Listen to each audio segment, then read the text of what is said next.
We help parents raise their kids to be Christ followers. I'm Pastor Dwayne, and today's topic is disciplining promptly. Last week, we discussed the need for discipline from a Christian perspective. We discussed how the biblical approach looks a lot different than the culture's. We also looked at the biblical importance of discipline. Jesus called his followers disciples or disciplined followers, and that's the kind of kids that we want to raise as well. An important aspect of discipline comes from Proverbs 13:24.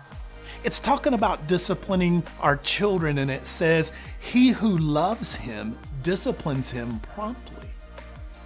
Why should we be diligent and prompt? We are living the value, training the value, and after the value has been trained and it's time to discipline the value, we are told to discipline promptly. And there are a few good reasons for this. First, when you discipline promptly for what has been trained, it more closely associates the punishment with the breaking of the rule.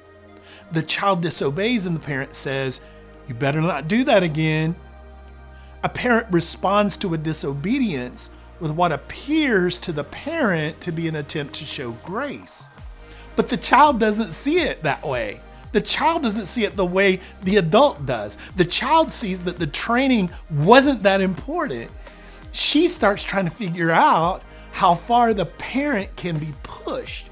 How many times can I do the thing that they told me not to do before they discipline me? How many times can I get by?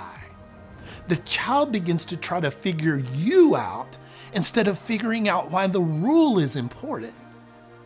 Scripture takes into account how the child interprets your approach.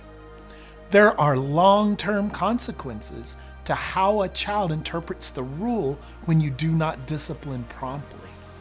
Second, when you discipline promptly for what has been trained, it prevents frustrations from building. So much discipline is done by a parent that has pushed back a discipline.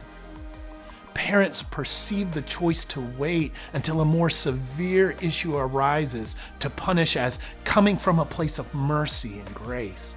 Sometimes we're just lazy and we don't want to have to deal with the same thing for the 100th time.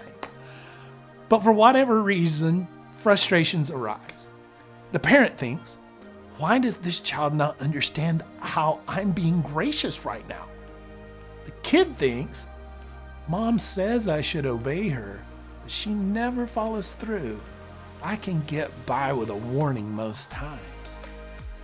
Do you see how this approach to discipline doesn't make the child think about the rule? She thinks about mom's behavior. So Scripture says, discipline promptly. A final reason to discipline promptly is so one parent isn't seen as the enforcer of the rules and the other one as the pushover. Maybe you heard this in your home. "Just wait until your dad gets home." This implies you can't handle it. It also reinforces in the mind of the child that as long as dad is at home, I can get by with things. You want the child to respect both parents equally.